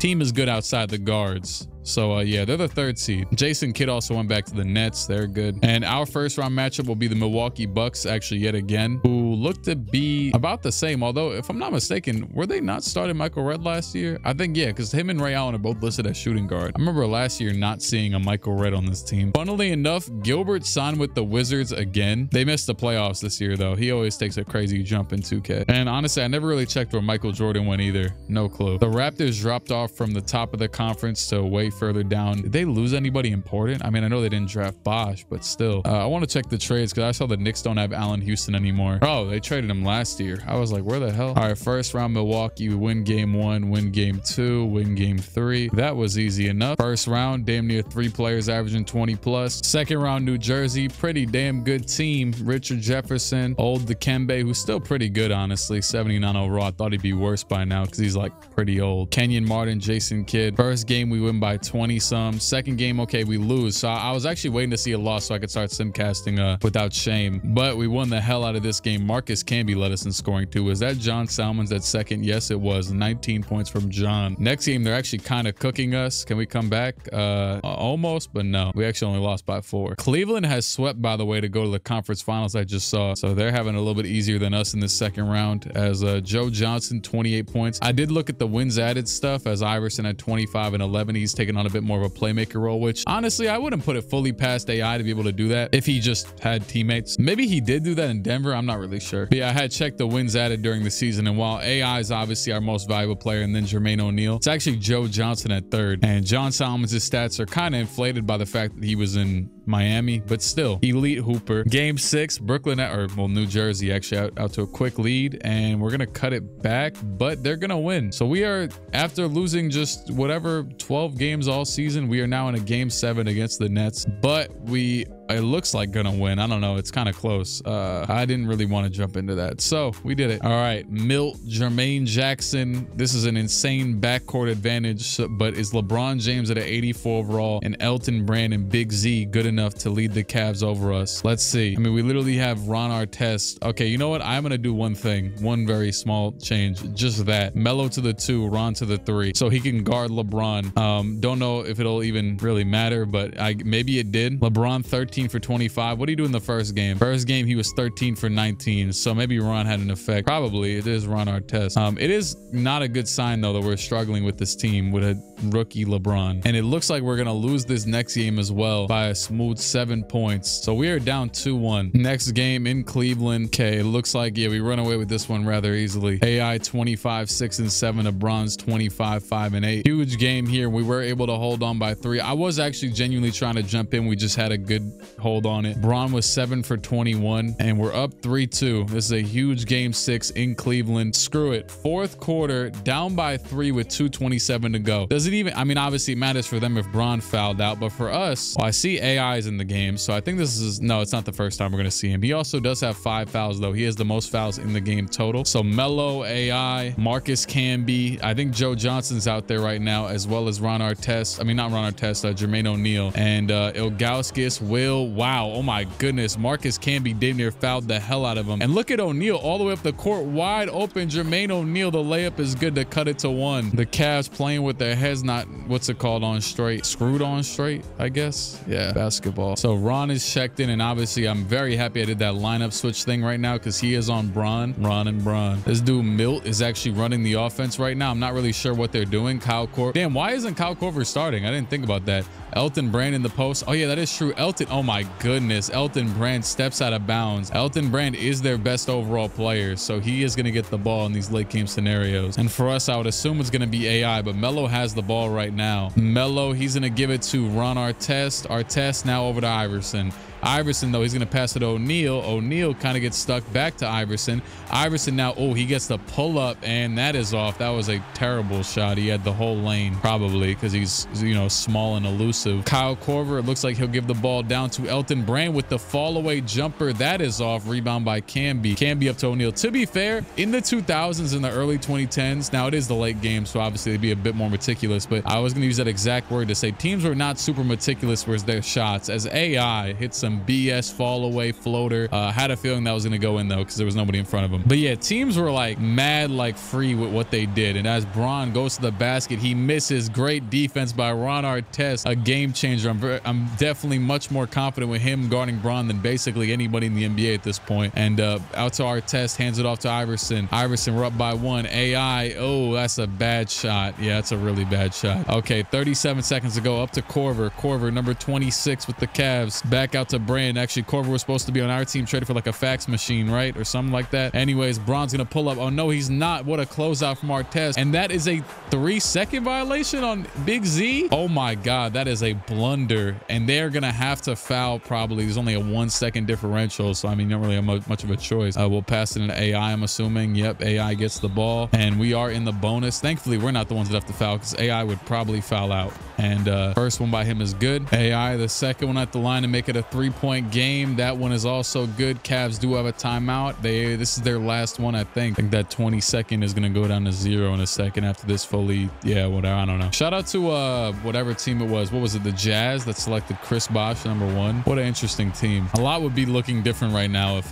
he was over here, especially because this team probably doesn't sign Elton Brand. Well, actually, he wouldn't have had to been over there, but oh my goodness, Ron Artest with the clamps of hell. Hopefully Marcus Camby could give us a free throw. I was about to say, I feel like they always give him Hassan Whiteside's free throw in this game. And yeah, there you go. Hits one. Honestly, I'm going to stay in just because I want to see Ron Artest clamp LeBron again. That is exactly why I'm staying here. Oh, never mind. He passed the ball off. Nope. Backed out to Elton Brand. Over to, oh, it's Kyle Korver though. It is definitely Kyle Korver, and that is off. All right, game over. I think we're going to the finals, right? Yeah. Eastern Conference champs, Marcus Camby, 10 and 18 in 40 minutes. And we are going to the finals. And we are, ooh, a comeback by the Lakers. They beat the Mavericks in, let me see, actually. Yeah, they were just down a normal 3-2. They won the 6th game by 2. Shout out to Shaq with the 8 offensive rebounds. And in the 7th game, Kobe with 50 points. And I believe MVP Kobe, yeah. 50 points, 10 rebounds, and 9 assists. So we, instead of Dirk and Nash, we're going to have to play Kobe and Shaq with Rasheed Wallace. Oh, yeah, they locked in. I didn't even notice him on, thankfully, I didn't notice him at the top of any of the box scores, so he's not on crack or something, but they made about as big of a signing as we did. Now, granted, they were the 2nd seed, but barely. They were barely behind the Mavs, and they're 13 games worse than us, but, you know, we have got tested in the playoffs twice already by teams that were much worse than this, so this is not, you know, we shouldn't be too confident. Cautiously optimistic, but it is the Lakers, and we are going to win game 1. Jermaine O'Neal with 26 and 10. Kobe and Shaq both dominated.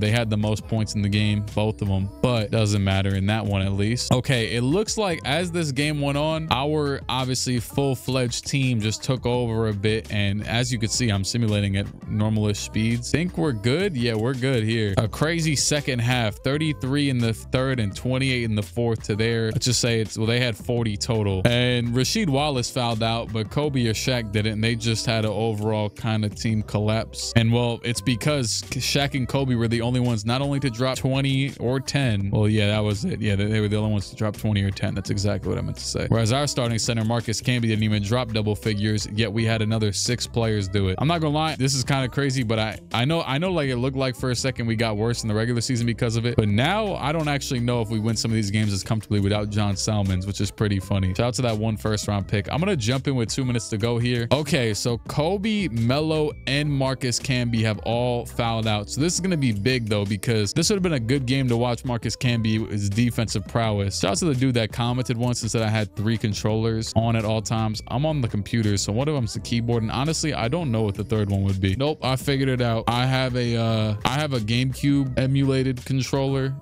connected, so that's the 3 controllers. It's a GameCube one, and then it's the normal controller and my keyboard. Random as hell, but yeah. Rasheed at the line, he hits the first. I just yawned. It's actually 3:40 a.m. I don't even usually record this late. I just randomly felt like it, or well, recently I should say. And Rasheed Wallace will miss the 2nd one. Oh yeah, shout out to the dude. Shaq almost just got that offensive board, as Jermaine O'Neal's actually at center right now, which I guess makes sense, and also isn't that much of a mismatch. Oh my goodness, AI lulls him into the mid-range, and he cuts it to 2. I was about to say he had way too much room there, but shout out to the dude who commented on or something on one of the recent videos. It's been a lot of like offensive rebound off the free throws in 2K. It's happened in multiple videos to multiple players, things of that nature at this point. As Shaq's gonna shoot a damn fadeaway and make it with the tight coverage. What the hell? Well, to be fair, Shaq did have a fadeaway on him a little bit, but he only got a 70 in the game. Shaq did like anything elusively good with the right hand. Anyways, AI is gonna pull the 3, and he gets, oh my goodness, Jermaine gets pushed out the way by Shaq, which to be fair probably would have happened to Camby anyways. And Fisher's gonna give it to Shaq. He's guarded by right now our guy, oh my goodness, yeah, I don't know if that's my guy anymore. I'm forgetting his name right now. Oh yeah, Chris Wilcox. Well, we're down by 6, and it's not looking good as we're shooting the outside shots, and they're getting to this basket, and oh my goodness, they're getting to these steals too. Rick Fox all the way to the basket. It's a block though. Okay, you know what? Momentum, rebound, Iverson down to Wilcox. Oh my goodness, he misses the free throw. I mean the layup. I think that's George. Pass out to Fisher. Back down to Shaq. Shaq layup. It's off. He gets his own rebound and goes back up with it. Yeah, so I'm pretty sure O'Neal was at center, or well, Jermaine O'Neal, but he got the mismatch on Wilcox a few times. They're both power forwards anyways. We do only have power forwards. It's actually not a good thing to have against the Lakers, but yeah, Shaq just dominated us. Screw it. Let's see what this last shot looks like. Why not? Or well, oh yeah, never mind. You're wasting my time. All right, we lose by 5. Kobe at 39, even after getting fouled out. He still played a lot more minutes than Shaq, actually. I didn't realize that. They must have it set up to be that way, especially with the two star bigs they have. So they cut it to 2-1, save their season series, or well, their series period. And we win the next game. AI 32-16. I'm actually, oh, well, there was no social media tab. I doubt this is his career high. Oh, it actually ties his career high, which he set, I guess, probably last season. I don't know. Could be wrong. Could have been in real life as well, but it definitely wasn't this season, which is also kind of surprising. You'd think he would have a higher assist total in one of the 82 games. So that just shows how good of a damn game this was. 32-16. Outplayed everybody on the court. Shaq had just 15. Doesn't look like anybody fouled out. All of our guys flirted with the damn foul out though. And honestly, Lakers lock in. Make this interesting. Nope, they're not going to. We are up by 11 with 11 seconds to go. Shout out to 11-11. Make a wish. Whatever. Shut the hell up. Anyways, pass it in. Chris Wilcox. I'm taking this shot. Melo, pull up. Melo, pull up. Nah, I'm taking Iverson. I don't care.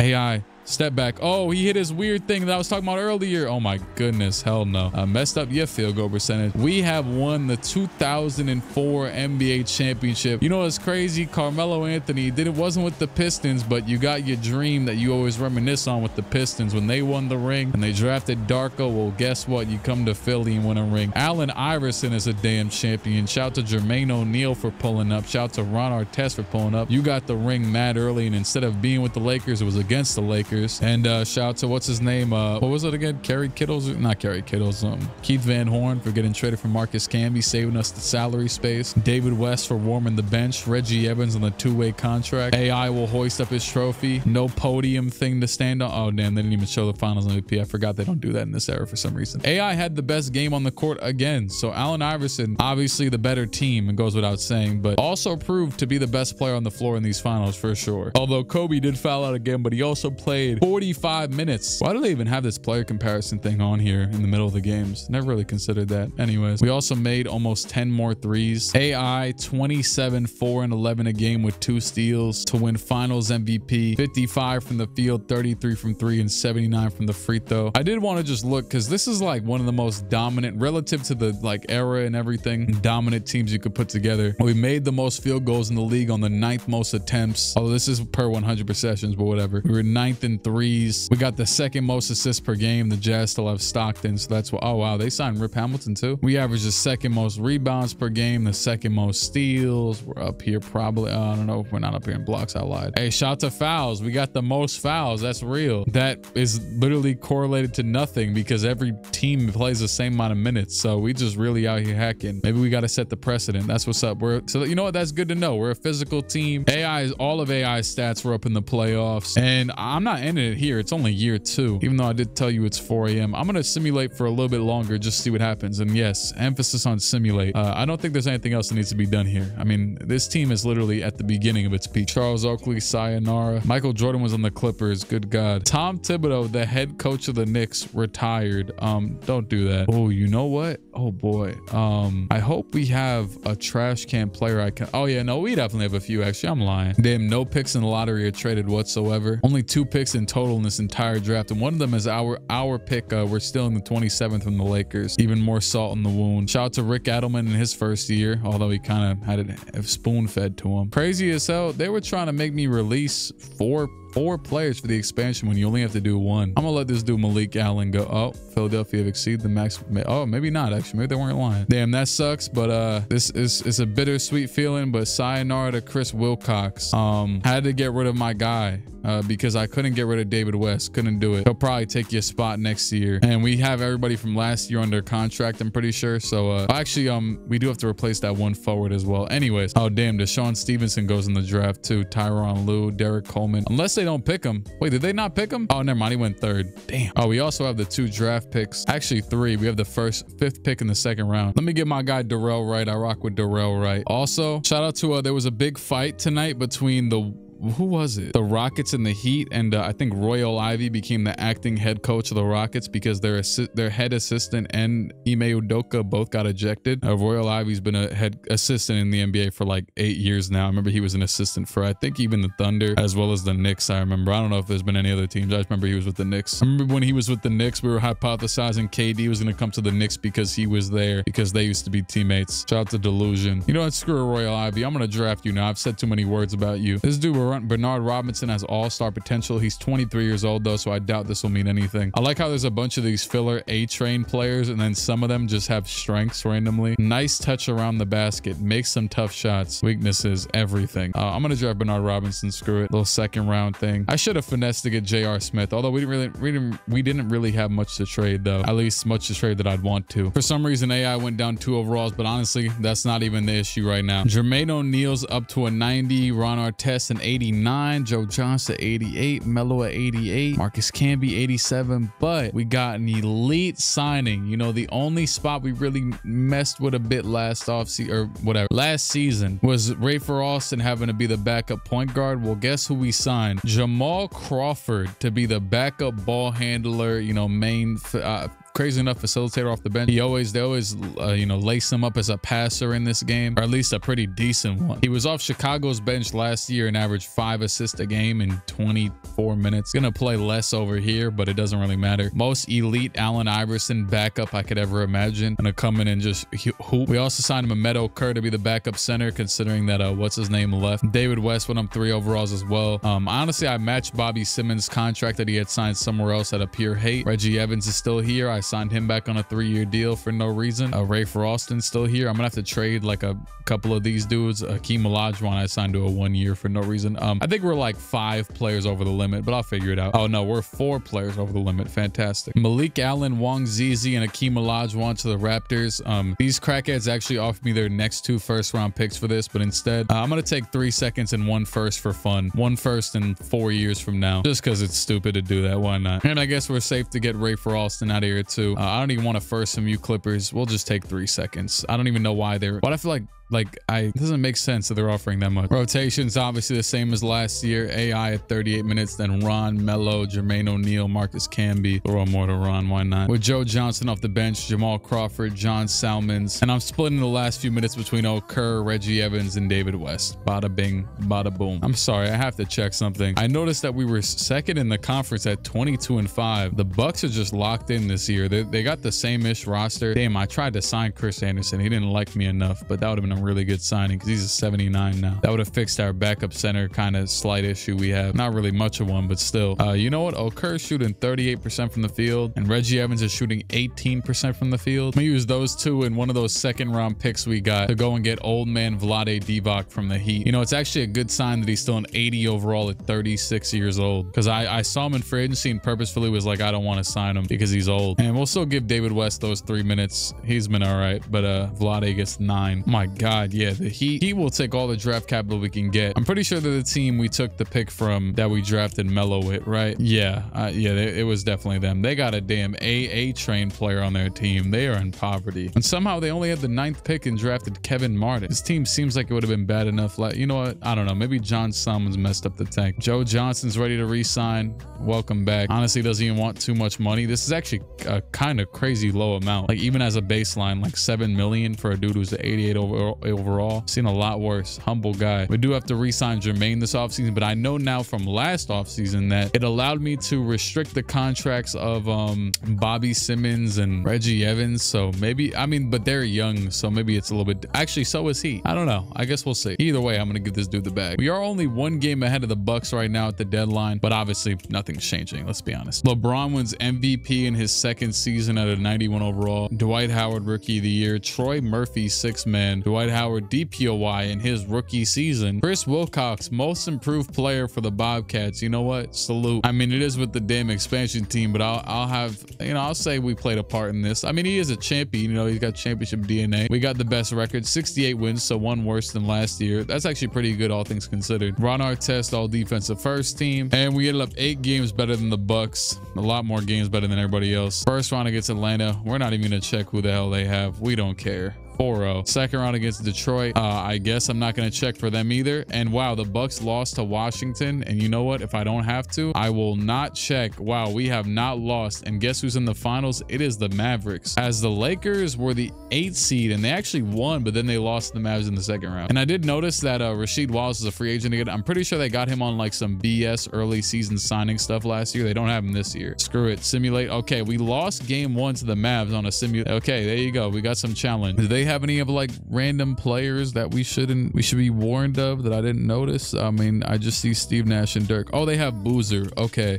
And they've actually had Boozer. It looks like they gave him the bag the year. Oh yeah, because Boozer was only like an 80 overall at first. So they signed him. He progressed. It's a good little signing. He either is starting or off the bench or whatever. I mean, obviously, but like, I don't know if he's starting next to Dirk. 25 and 10 for Jermaine O'Neal to win this next game. And yeah, it looks like Boozer is starting next to Dirk. So there's your answer to that. They got a real, oh, never mind. He's off the bench now. So maybe he's a six man, actually. Maybe I'm lying. We're going to win the next one. So we lost one game, our first loss of the entire playoff. And will we get another one? Yeah, it looks like, yeah. It looks like, yeah. They're going to win by just 2 points. Dirk, 23 to lead the game. 2-2 back in Philly. And the Philly crowd must be going crazy because we just won this game by a lot. What is this, like damn near 40 points, 29 from AI. And we're up 3-1 or 3-2. Okay, it is game 7. Dallas takes another game. Jermaine O'Neal fouled out of this one and we got smoked in all honesty, but we are gonna pack them up crazy to win another ring in Philadelphia. 32 and 11 assists from Melo. Probably, yeah, his career high in assists, which won't count for his, you know, career records obviously, but his career high in assists, a huge game from him. 25 and 6 from AI, 20 from Joe Johnson. Melo with 26 and 7 a game, a steal. Also random, but the Cavs lost in the first round to the Pistons, who we swept. I just randomly thought about MVP LeBron. Also, he was 6 for 20 in this game 5 as Billups had 42. Big shot Billups. And the teams we did beat, I really did not check Washington at all. I did not. Oh yeah, right. They have Gilbert and they also have Jerry Stackhouse. Oh yeah, and Atlanta is rookie Dwight Howard, who is in the state where he's from. They also still have Sharif Abdul-Rahim, who's playing really well still. No career-ending injury. Or actually, no. Am I just thinking of Antonio McDyess still? Or did Sharif Abdul-Rahim get hurt too? I don't know. Who cares? Took us 7 games though, so Dynasty is definitely not guaranteed, as these Western teams are really the ones to give us some run for our money. But hey, we're gonna keep trudging it on, honestly. Scotty and Hakeem retired on the same team. Damn, and Vlade wants to retire. Screw it, whatever. Did I steal any insane picks this year? Yep, oh, actually, I think this is the year that's protected. Let's see. Yep, number 6 to Indiana, and it goes back to them. So we'll have their pick next year. We have the 30th pick this year. Chris Paul, number 1 to the Bobcats. He'll join Chris Wilcox and Darren Williams to the Sonics. We have the 30th pick. Hey, while I'm definitely pressured to draft Brandon Bass, I'm gonna go ahead and get Jan Mahimi, longtime center. You know, we've been struggling to keep a backup center, so maybe he can be that guy. Honestly, I was just trying to trade out of the second round of the draft, but screw it. Royal Ivy, sayonara, welcome to the team, Brandon Bass. And I'm trading this bum for a first from the Grizzlies. We also still have this 17th pick in the second round, which I really, really don't want. So Sacramento, you could have it. I also was struck by the fact that these dudes have so many badges out the draft as second round picks. Look at Brandon Bass. Hey, set shot specialist is definitely a good badge for Brandon Bass though, I won't lie. Those are probably like his mid-career badges. Hey, Jermaine O'Neal was not restricted or anything, but I had to make sure we got him. I went ahead and overpaid him by 13 mil. I just went and hiked that number up OD. I say, hey, you're coming back. AI is not regressing anymore, which is good. Melo's up to a 92. It looks like most of the rest of our guys are kind of capping out about where they are. David West went up by 2 to go to a 78. I had to sign a Donald Foyle to potentially play center for us, although I'm probably just gonna let David West do it, honestly. I signed this random guy. It said he had like an A potential, 20 years old, center. Screw it. Pavel Podziemski, and we're getting rid of Bernard Robinson to the Nets for a first. Why not? You did not hit that Hall of Fame or whatever the hell it was. Was it Hall of Fame? All-Star maybe? We are 40-4 at the deadline, 6.5 games ahead in the Cavs. Shout out to the divisional stuff because the Bucks are currently behind the Magic because of it. And Utah is up to the number 1 seed in the West, led by Chris Bosh. You know what? Maybe forget LeBron, right? Who needs him? You got Andre Miller instead. Andre Miller might be the most fundamental John Stockton replacement of all time. They also got Al Jefferson again. Chris Bosh is 3rd in the MVP race. LeBron won MVP. Chris Paul, Rookie of the Year. Troy Murphy, 6th man again. Dwight Howard, DPOY. Dan DeCow, most improved with the Cavs. I don't know who the hell this dude is, but he's from Gonzaga, and he had to start 78 games for them this season. I guess he's volunteering as tribute to get grilled by Allen Iverson. And we won 69 games again. I don't know what we got with not winning 70 games. This dude employed that guy Dan as point guard. Now he wins Executive of the Year. Screw you too. We're on our test all defensive second team. That's truly our only shining honor except for the championships. We are going to play the Cavs in the conference finals. Game 1 is an easy 20-some point win, and it is actually 2-2. Dan might be clamping up Iverson. Who knows? Oh my God, they just hit. They were down by 4 with 20 seconds. Ilgauskas with the dunk at the buzzer buzzer and red with the 2 free throws. We are in OT.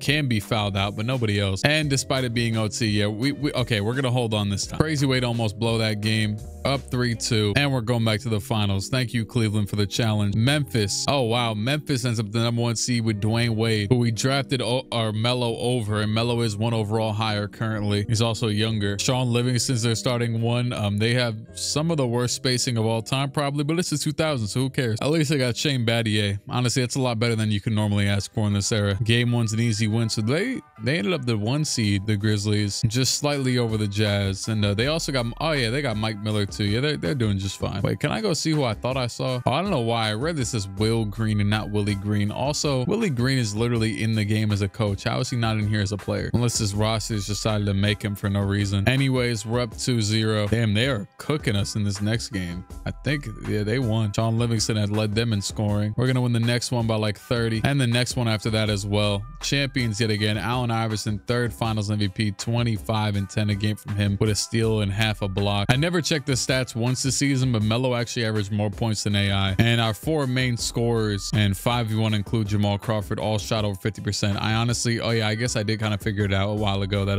Camby probably doesn't shoot well because he doesn't have good close shot stats, but Adano Foyle was pretty okay too. Well, not in the playoffs, shot 29%, but who cares? Kemba Mutombo retired. I tried to sign him last offseason, but he wanted a little bit more money. Oh, there it is. 4th overall pick from Indiana. Actually, let me check and see where it actually was.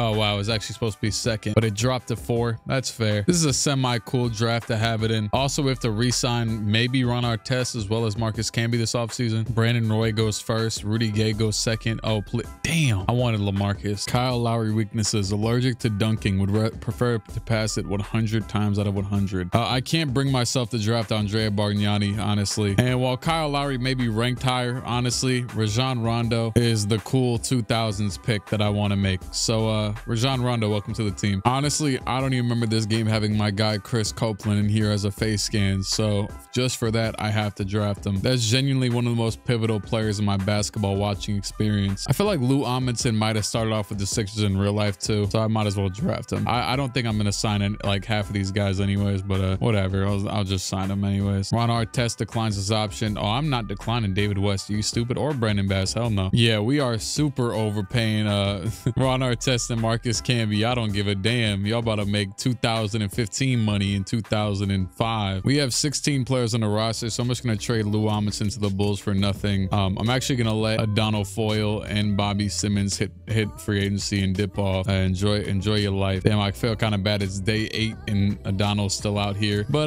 don't care. Really don't. David West up to an 80. Jamal's up to an 83. Salmons as well. Melo's a 94. Joe Johnson's a 90. Rondo's out here at a 77.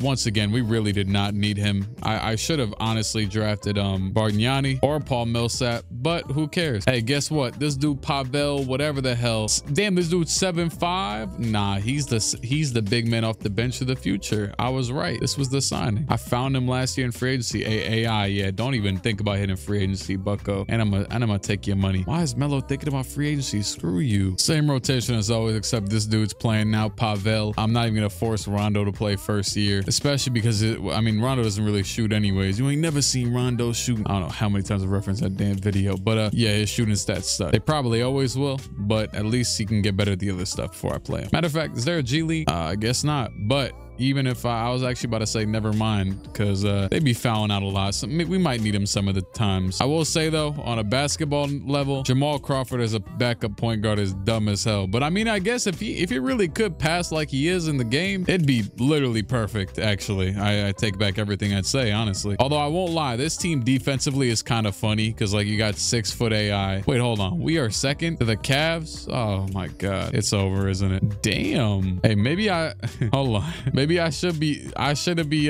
criticizing Jamal Crawford because he definitely brings offense, and our offensive rating is 5 points worse than the Cavs. The Cavs are blowing everybody out the water, but we are the best defensive team in the league. Marcus Camby's scoring is starting to get pretty concerning because like 37% from the field. But honestly, I can't break up this team at this point, and I think I'm just gonna let it rock. This center that we got playing now is pretty good too. He's playing well. LeBron wins MVP. Brandon Roy, Rookie of the Year. Joe Johnson, 6-man. Oh, it's actually kind of funny that he's never won this. Once I noticed our offensive rating was lower than normal, I did play him his most minutes ever off the bench, but well, he might have played more this season right here, but either way, he probably should have been won this award anyways. Dwight Howard, DPOI. Travis Outlaw, most improved. Shout out to Travis Outlaw. And we won our least game, 66 wins, but at least it looks like we did take the first seed. Ron Artest, all defensive second team again. Standings, oh yeah, Cavs fell off a little bit. We were 7 games better, and they were the second best team in the league. So, oh my, they have Michael Redd for the past 2 years now. I didn't even know. And they were able to keep Elton Brand too. They're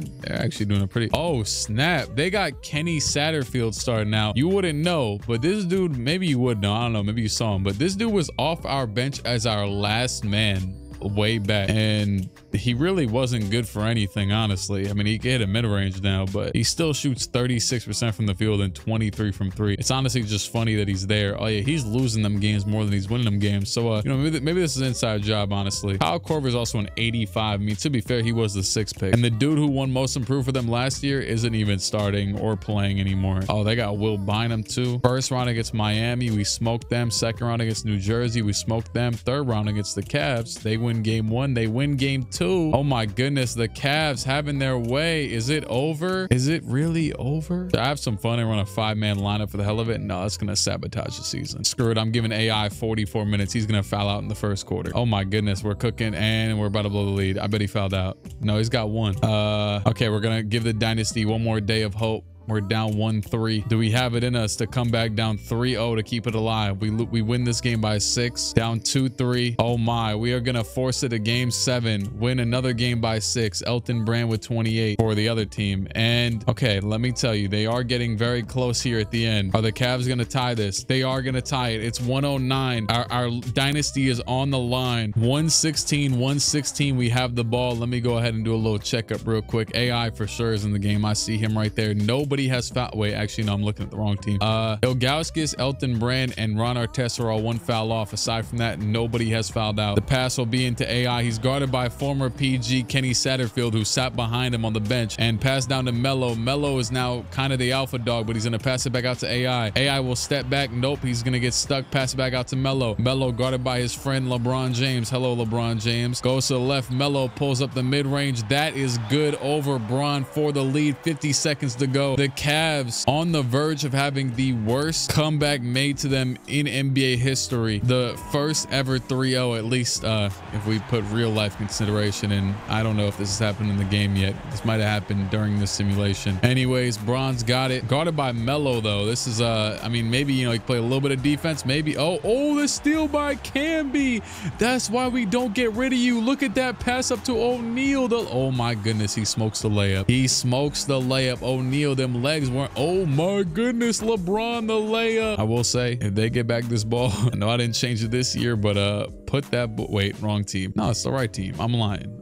Put Ron Artest on. Yeah, Melo's defense isn't bad, but this is like pretty accurate at best Melo defense, like on the best day of his life. But yeah, never have that happen again, just in case if they do get the ball back. Let's see, 25 seconds to go. We could have the last shot just about if we want it, because basically, I mean, if you take the shot at the last possible second in this, they won't have a chance to get a board probably and get the ball back or whatever. But at the same time, if you make a shot, they probably have like a second. Melo's gonna get the ball at the top of the key. Are they gonna let him go? No AI. Melo, our draftee, our young buck, him and AI. He's got that number 7 on his back with the cornrows. He's just dribbling out the ball right now. He looks like he's gonna ISO Bron. This would be a crazy way to go out. 5 seconds to go. Melo, 3 seconds to go. Melo steps back, fade away. It's off. Rebound by the Cavs, and they must have not had a timeout because they didn't take. That would have been an insane game winner. That's the type of shots I'd be hitting with Melo on any online game game mode in this game. I won't lie. Melo's got like that animation, as you probably just saw there, where like he'll fade away if he's a little bit contested, and well, it's fire. I'm gonna just say that. And it looks like we, I'm gonna have to jump in because I'm not about to risk, although they could get an inbound steal, but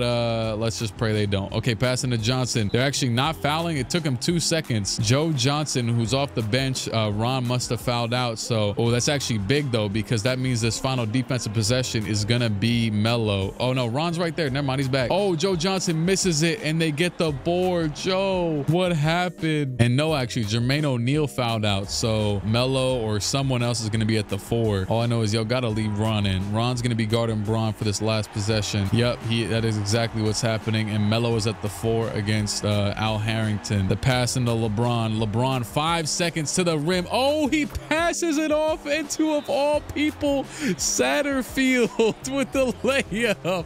LeBron James with his head on a swivel. I rarely have ever seen a player pass out of like the head on like a head full of steam to the basket in this type of play. But of course, it's LeBron James to make the pass over the defense. Hey, shout out my guy Nikola Jokic, but Bron with the speed advantage here to really, like, you know what I'm saying, just throw even me off guard. And Satterfield beats Iverson to the basket for the layup to tie it up, potentially sending this game to a second overtime. But there is 3 seconds to go. Can we get a good shot here? Like I always say, pass this ball to the corner. I actually like this lineup a lot. And with Artest passing the ball, who will this go to? The screen, passing to Melo. Melo's gonna pull the shot and he misses it. That's not a bad shot. I think they did have a wide open corner, but you know, it's 2K. What do you expect? It was only a light contest, but it was over LeBron James. So I mean, you know, now with their power forward out this game, but I also do think yeah, Elton Brand and Ron Artest has now fouled out this game. So late game, no Artest on LeBron. 145-142. The game of a lifetime with the Cavs trying to overtake this three-peat from the Sixers. And who even is this? Who is this guarding LeBron right now? Oh, it's John Salmas. John Salmas, lock in, please. Oh God, Bron, step back out. Oh my goodness, they left Michael Redd wide open, and Bron is gonna go right around him to the basket for the layup. John Salmas has an 84 perimeter defense. He doesn't have the badges, but he has an 84 perimeter defense and is getting cooked by Bron. Yeah, none of our wings in the game right now have defensive badges. So this is it for all the marbles, basically. We're here. All right, Melo with the screen. Melo over it. He'll pull up the 3. Carmelo Anthony makes up for the few shots he missed to extend the lead to 4 after Bron hitting them weak 2s at the rim. Come on now. But yeah, John Salmons is genuinely probably our best option for this. And well, I think he will stay in the game. Is he? Yeah, he's still guarding Bron. I like how the game isn't just subbing in players at like super random right now. And they're gonna wait, hold on, pass back out. Oh, Red's gonna pump fake it back over to Bron. Okay, they almost broke the play. Bron will go to his go-to shot, but nope, he was intimidated by Mr. John. Back over to Bron. Bron now around the defense, steps back. Bron goes to the basket. Bron at John. Bron know his own board. Bron back up, and that is off. LeBron, happy 40th birthday, buddy. You about to go home, blow out the candles, and make a wish that you'll be back next year. They foul again. This man low-key ran out of bounds, but it doesn't matter. And the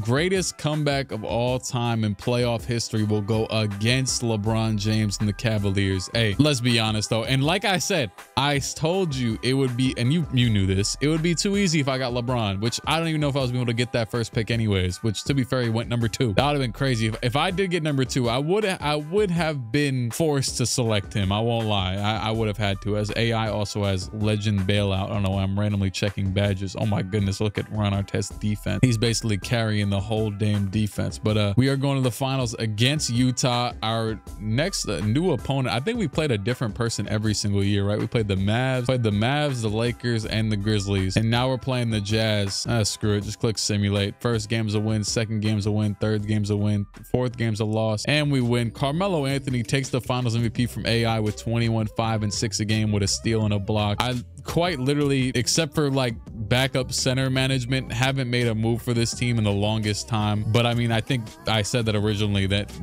was to be expected, that I wouldn't need to, because we drafted Melo. All the players were young and getting better. I mean, Jermaine O'Neal basically peaked around that time. Marcus Camby had a random first-year jump, but he's been the same since. Ron Artest got a decent amount better, actually. He was like an 86. Now he's a 90. But to be fair, he's like low-key pretty similar because he's still just super inefficient from the field for the I mean, not super inefficient, but whatever. Joe Joe Johnson, I told you, elite trade at the beginning. I don't even remember what the hell we traded for him. It wasn't John Salmons. It was like, was it that big body center? Was it Derek Coleman in them? I don't know. It might have been. Or that was the Kurt Thomas trade. I don't know. I don't even remember. Jean Rondo, you trying to play next year? Honestly, you might just be a mascot. Because this dude, Pavel, had a real good season. What the hell team were we again? Oh, yeah, right. The Sixers. We have any retirements? No, I don't see any. Robert Horry retired, though. Oh, Doug Christie, you're a coach now. Oh, no. Change the uniforms of the Sixers. No.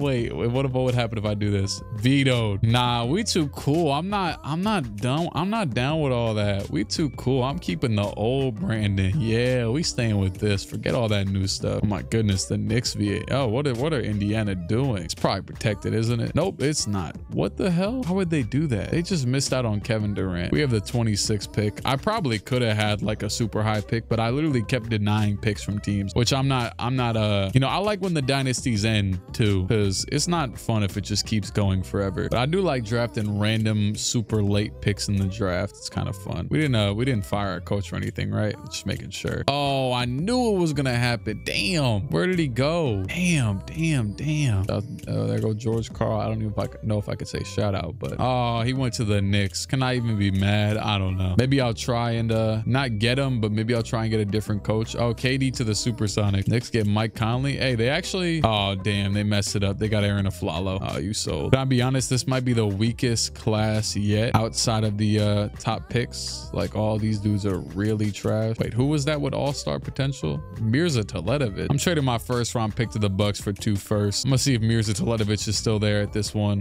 Nope, he's gone. They got Bobby Brown out here though. Oh, I'm gonna trade this second round pick to the Bucks too. Why not? I don't care. I don't want to pick in this draft. They were all too trash. And Melo tried to leave for the Nets. Screw you too, I guess. AI is down to a 94. Melo's up to a 96 at 22 years old. Jamal Crawford went down by 1 and Rondo went up by 4. He does have 21 badges for the record. And Rondo would be another good defender, although we needed offense last year, not defense. I actually kind of I had trades available for Rondo last season. I was thinking about doing, but I decided not to because I was like, let me let him develop more. I gave like Rondo 2 minutes. I think Rondo is like the perfect player if you have this luxury from him to give you like 2 piss you off minutes, like 2 Pablo Prigioni, Jose Alvarado minutes per game, where he just comes in and just pisses you off and then you just let him loose. I feel like you could like hypothetically sub in Rondo at like power forward and it would work. We're honestly not that much better than the Cavs, but who really cares? LeBron gets another MVP. KD Rookie of the Year with Seattle. It's kind of funny that they both ended up in the exact same spot. David Lee, 6th Man of the Year with the Bulls. Dwight Howard, DPOY. Vasilis Spanoulis, Most Improved with the Timberwolves. Hello. Lucas, Coach of the Year. Steven Klein. You know what's funny? I had opened up my Twitter DMs for the first time in like 5 years almost, and it shows you all the requests that you used to have the last time you had them open. Personally, it was just someone had asked me to turn them on, so I was like, all right, bet I'll just turn them on just so I get your message. But I don't like keeping Twitter on DMs because on Instagram, you could accept DMs, but then send them to a tab where you don't get notifications from them all the time. Whereas on Twitter, if you accept someone, you get notifications from them by default, or at least that's how it usually is. So I was able to see old requests from years ago, and there was dudes asking me for a Lucas career simulation back from when he was a constant appearance on 2K20. Yeah, anyways, Chauncey Billups, All-NBA first team. Ron Artest, defensive second team. We are actually the 2nd seed, 1 game behind the Cavs. We won just 50-something games. I know, a terrible season. What will we do? What's crazy is Marcus Camby actually hit his shots for the first time in years this season. First round, I get to the Knicks. You know me, I'm curious to see what they got. They got Iguodala and Bogut. Oh yeah, that was actually the center I was thinking about trading Rondo for, was Bogut, and we're only up 3-3 against the Knicks, and it's just Iguodala. What the hell? Oh my God.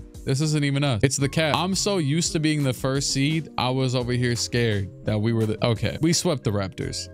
Anyways, I don't know. Yeah, it's too late for this. It's like 5 a.m. now. I was supposed to go to sleep like an hour or maybe 2 or maybe like 4 ago. Anyways, 2nd seed playing the Cavs. We're up 3-2. We are back in the finals. Screw the Cavs. Get the hell out of here with that weak 1st seed. We are playing Kevin Garnett and actually Kyle Lowry and the Wolves. So we could have drafted. Maybe he'll hate because we didn't drafted him. They also got Greg Oden. Not a bad, actually. Obviously, probably rather Kevin Durant, but and they got the most improved player, dude, Vasilis Spalonis, or whatever the hell his name was. We win game 1, win game 2, lose game 3, win game 4, and another championship. Carmelo Anthony, 27 points, 7 assists, 5 rebounds. He has obviously overtaken the scoring load of the franchise from AI, both in the regular season and this year more in the playoffs than ever, probably. PJ Brown retired. Can't believe I thought I was weak cash for a bit. Look, you haven't finessed enough picks. We have the 18th pick this year. Actually, I'm kind of excited for it. Oh, you know what? We got a good couple picks. Hold on, let me see this. Oh, damn. You know what's funny? I never looked at anything in. Oh, that might have been why we lost more games though. Oh, you know what? Fire this dude. Offer the. Okay, that's all I could offer to Phil Jackson. But oh god, even though his ratings are good, I can't offer Isaiah Thomas. I can't for. He was just so bad with the Knicks. I won't allow myself to do it. This dude's name is Dusty Wilkes. Sidney Moncrief, I would hire you, but ironically, your defensive rating is half of a star. How does that make any sense? All right, we're gonna sign this dude, Robert Henry, 3-star offense, but 5-star defense. Screw it, why not? I like the vibe. And he has mad badges though, and that's kind of scary. Most of them look pretty good. Also, a lot of them relate to my GM, so who really cares? Derrick Rose, number 1 to Toronto. Westbrook, number 2 to the Hornets. 3, Kevin Love. All right, screw all this. Whatever pick this is, I'm gonna just draft the best player available. It was also 19, Nicholas Batum. Welcome to the team, the youngin from France. Now, to be honest, I thought it'd be better, but it's another draft where it doesn't move me. This trade looks like it makes no sense. You know what? It looks like it makes no sense to the point where I'm actually just gonna give him 2 more picks. And who the hell? They have Vince Carter? Wait, never mind. Never mind. It made sense. It made perfect sense. They had Vince Carter and Chris Paul. You could just have the picks. I don't even care. I don't want none of you bums. I tried to trade all the picks for DeAndre Jordan, but the money was annoying. Nick Batum, welcome to the team. I can finally sign the center I wanted a millennium ago. My guy Birdman, welcome to the team. Backup 81 overall center. Melo's up to a 98. AI still a 95. Then Joe Johnson. They're all insanely good. Birdman honestly might be worse than the guy we already have, but honestly, yeah, actually he probably is. But whatever. Still good for the vibe. I'll probably just way beyond Mahimi. Brandon Bass and Chris Copeland to the Kings for 2 firsts. Mike Bibby's still leading this team with Gerald Wallace. This is like a team stuck in 2001. Chris Webber still, who's fallen off a little bit because he's 35. Good luck. At the very least, Brandon Bass will probably get some minutes over there. This is the season where we have a chance to go 6 straight. Did Melo really win the Finals MVP in year 2? Why do I not remember that? Yeah, more than AI. Yeah, we're 39-6 again. Oh, but the Cavs aren't far behind. Oh my goodness, man. Arteta's challenger and interceptor both on legend. LeBron wins MVP. D Rose Rookie of the Year. David Lee 6th Man of the Year again. Dwight Howard, Hakeem Warwick, Robert Henry, our coach, 68 wins. We are cursed to get 70. Oh wow, Melo actually made the 2nd team. I think this is the first time of his entire career. Oh no, okay, he made the 3rd team 1 year. Didn't even realize, but he made the 2nd team this year for the first time. Yeah, averaging 24, 8 and 7.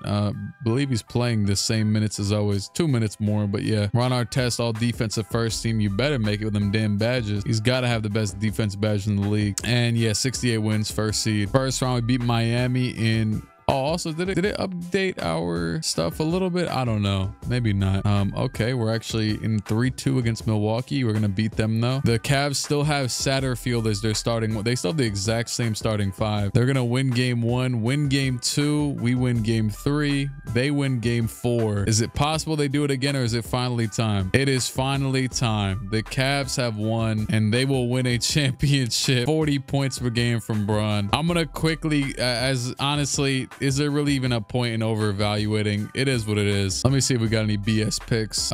Via Sacramento, the 5th pick. Why not? This could be really stupid if it went a certain way. Let's see. Okay, no. Steph Curry, number 1. Harden, number 2. Blake, number 3. DeMar, number. Okay, I think this went the most non-stupid way, actually. Hey, shout out to D Rose and Joakim Noah. They're actually teammates on the Raptors, and they just did like a whole promo thing with the Bulls in real life. That's kind of funny. Oh wow, shout out to Dante Jones. He actually became a kind of decent player at 79 overall. We traded him like a million years ago. Well, just decided to finesse the Timberwolves a little bit just for fun, for the hell of it. First of all, it's kind of crazy that he's at 85 overall, but it also kind of makes sense. We traded Jamal Crawford, Darrell Wright, Birdman, and like the 18th pick for Blake Griffin. You know, I've been looking for like an elite backup big for the longest time. And yes, Blake isn't a backup big, obviously, but he's a rookie, and I'm about to end the simulation anyways. So screw it. Blake Griffin, welcome to the team. And I also I think I mentioned, but like we still have the 5th pick. I just was like, I'm giving up so many players as it is. I might as well just keep the pick anyways. Screw it. We'll just get Drew Holiday. Why not? Oh, snap. He's on the Sixers. That makes sense. We did just trade a lot of players. I low-key should keep these 2nd round picks. Let's see. Oh yeah, that's what a team needs. Garrett Temple. Come on now. He's still in the NBA now. Oh my goodness. Never mind. We don't need this pick. Nick Calates. Screw it. Does anybody want the last pick? Oh, God help us. Don't sign. Whoever this is, don't sign him. Don't sign him either. We don't. You could have a 2-way contract. I don't care. Yeah, shout out to Jamal Crawford. I decided to trade him just because I will actually no, for a very valid reason. I wanted to play Rondo. We have exactly, or actually no, we have 1 roster spot. So I think Yamahimi's a free agent, but I actually would rather screw it. Welcome back, former Sixers draftee from '98, Nazi Muhammad. I'm gonna give you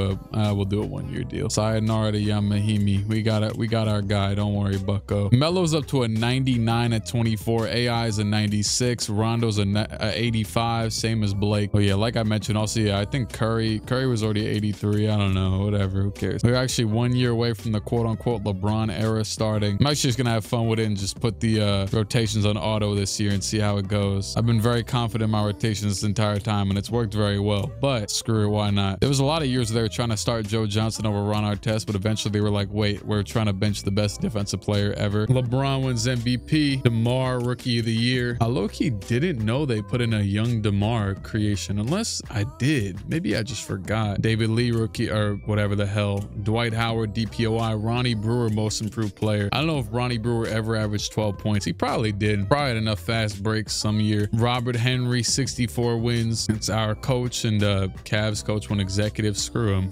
They be pissing me off. I just traded for Blake Griffin. You hated on me. Melo made the 3rd team again. Ron Artest made the defensive 2nd team. It's kind of funny, like Melo 3rd team averaging 6 assists. It doesn't matter if it's the modern draft classes, the old draft classes, whenever you do a draft class, the players always just become incrementally better at something they weren't actually good at. Although Melo's still not good at defense in this, so I'll take that disadvantage at least. Ron Artest defensive 2nd team. Now that's real hate. Blake makes the all-rookie 1st team, averaging 10 points, 6 rebounds on 48% from the field. He also got 3 assists, but he was a pass. 64 wins. 1st round against Chicago, we win that. 2nd round, we smoke Boston, and the rematch against the Cavs.